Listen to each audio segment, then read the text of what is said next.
Ladies and gentlemen of Bachelor Nation, we have breaking news. It's Dave Neal, stand-up comic and host of Bachelor Nation News and the Rush Hour podcast. Devin's new apology. We've got a new apology. You know a scandal is big in Bachelor Nation when you apologize, mess it up royally, try it again, delete it, then a third time. Maybe he's got crisis management now. My guess is not so much.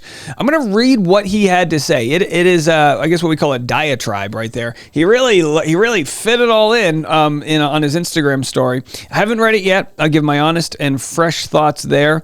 As happens when we have news stories like this, the story breaks and then new information comes up. For any additional information, make sure to scan the podcast right here. I release it every morning and afternoon, so you get the most up-to-date entertainment news, pop culture information right there. I release it at 2 p.m. Central Standard Time every day, so you get that for your rush hour ride home.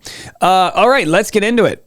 Absolutely wild stuff. And by the way, amazing that we're trying to cover this story, thread the needle here between this bizarre story and also in the complete polar opposite world. Joan, the Golden Bachelorette, absolutely crushed it last night. I have my thoughts on the podcast and also in my last YouTube video, so go check that out. It's tough to cover something so emotionally inspiring, the Bachelorette, that is, Golden Bachelorette, and then have to move on to Devin. So I'm going to read what he had to say. Before we get into what he had to say, let's go to The Art of a Heartfelt Apology by Harvard Health. So here are the 4 steps to a good apology. Acknowledge the offense. And by acknowledging it, taking responsibility for the offense, whether it was a physical or psychological harm, in this case both, and confirm that your behavior was not acceptable. Explain what happened. Express remorse. Offer to make amends. Now, normally what happens in an apology, when someone explains what happened, people will call that an excuse. I haven't read the apology yet. We're going to see if Devin's making excuses for his actions or if he's going to explain like, hey, that was wrong. My hope is, for humanity's sake and for Devin's sake, is that his apology is just like I was in such a dark place. It was so wrong. I'm so ashamed of myself. I shouldn't have, whatever, all those things. But will that even matter? My guess is to the internet, no. But it should matter to him. He's going to have to move on with his life. And it's not going to involve Bachelor Nation. There's just certain things that, villains recover from in Bachelor Nation. This just isn't it. This isn't one of those things. So he'll move on and, this will be randomly brought up in social circles of his, in the future. And it is what it is. Anyhow, not an Instagram post, an Instagram story, which means it will go away. Again, this just was released. And by the way, if you don't know what this is about, BachelorNation.scoop posted, they always do a great job. They're my favorite source for Bachelor, or one of my favorite sources. I love them all for Bachelor content, but he did this 13-minute video where he tried to address everything. It wasn't well done. It involved a lot of private and privileged information. So it wasn't good. The idea of going online and sharing all of the misinformation and I like the idea of that. You just have to be very careful not to do more damage.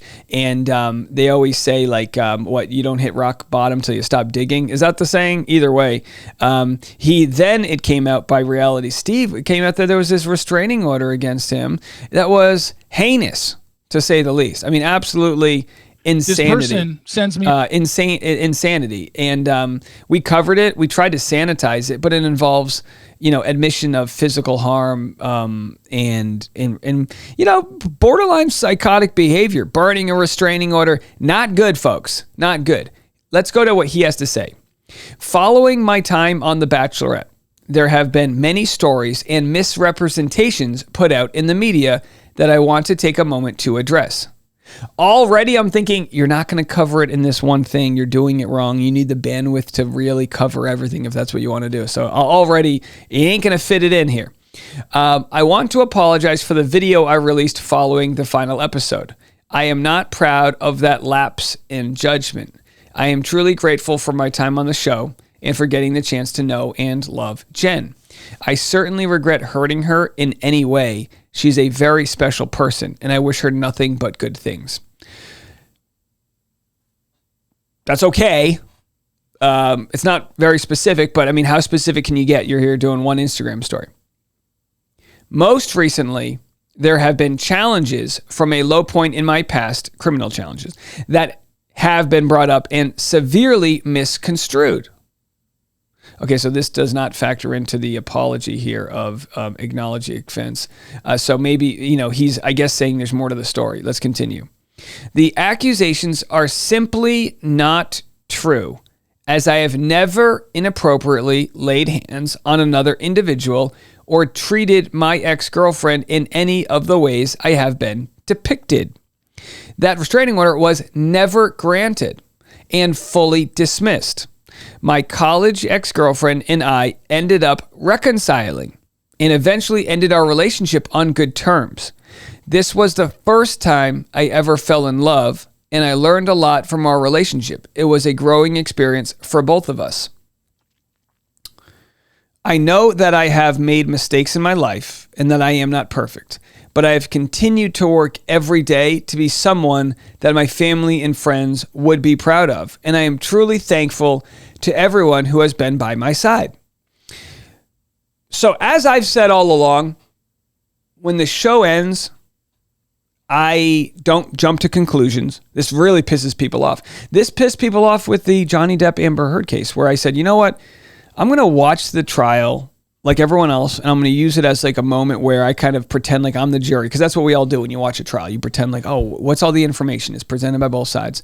And I said, I'm not going to come to a conclusion. And because of that, the Johnny Depp people were upset with me. The Amber Heard people were upset with me, to the point I was put on like a watch list that, people were getting swatted on. I mean, it was insane. I was getting press interviews for, the Irish Good Morning Today show in Ireland. It was just insanity. With stories like this, I operate under the same guidepost where I say, all right, the show's over.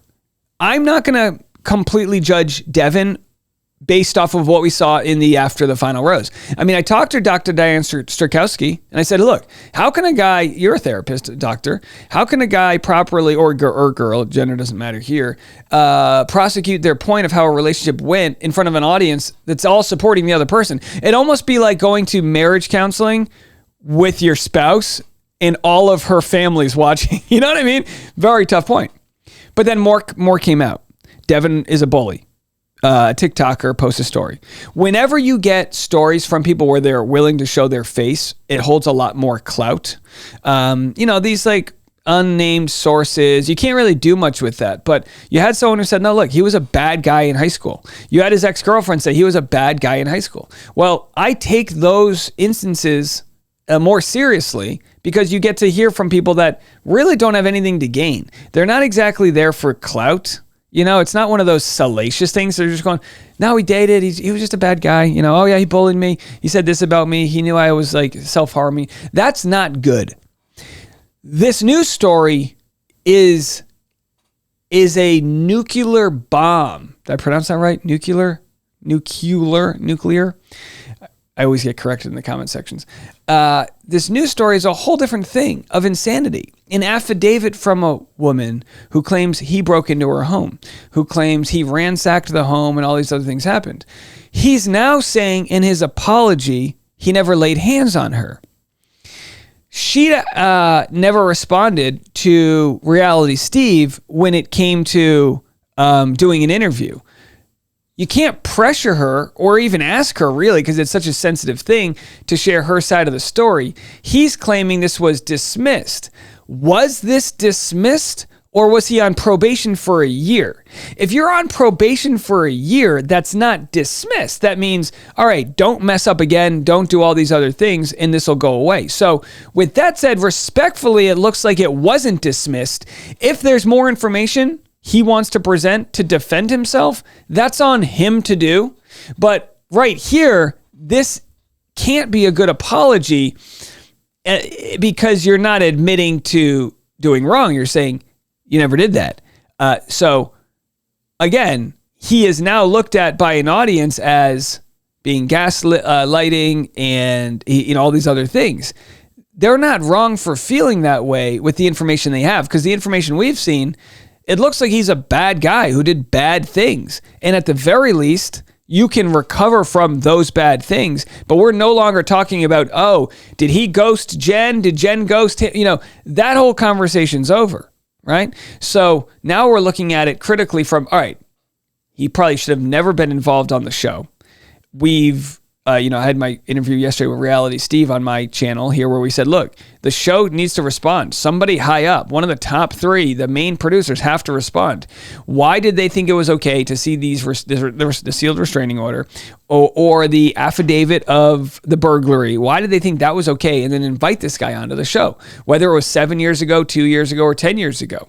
No one's saying he can't go on with his life, but the sort of sanctity that should exist around a show where you're supposed to be like going after these new best guys. Can you believe so-and-so single? There's supposed to be a catch. This wasn't a catch. This was a throwback. So it's interesting.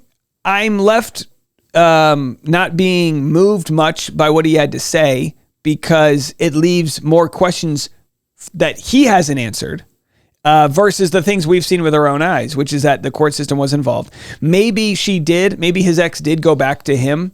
That doesn't exactly mean much. Now, what would speak more volumes would be if his ex made a video and said whatever she would say that would explain it all. But that doesn't exist as far as we know. So by going off of this information, Devin said what he said to his ex's, I guess, gay best friend, homophobic slurs, just toxic negative energy. Sure.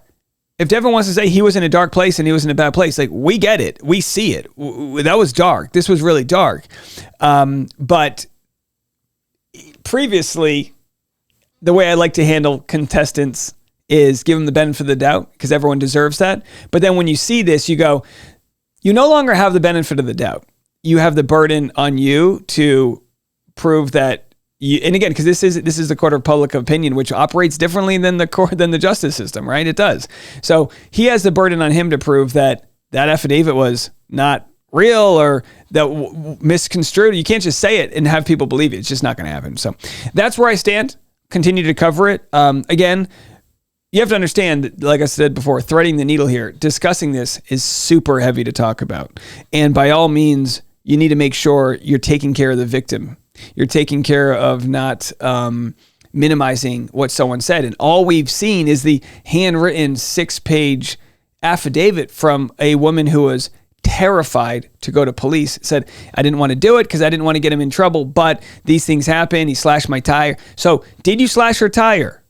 Did you answer all? Did you burn the restraining order? Did you break into her home? Like, all of these things have not been answered. So therefore, what are we supposed to do? It's wild stuff. I don't think it'll be the end of it because the Instagram story does not really satisfy anybody here. I'd love to know your thoughts. Keep it kind in the comment section. We'll have more content, and I'm for sure going to be talking about this more so this afternoon when I have some time to digest it on the Rush Hour podcast. That is coming out in just a couple hours. We'll see you then. Scan that code right there to download it for free on any of your phones or just search Dave Neal. All right, we'll be back with more right after this.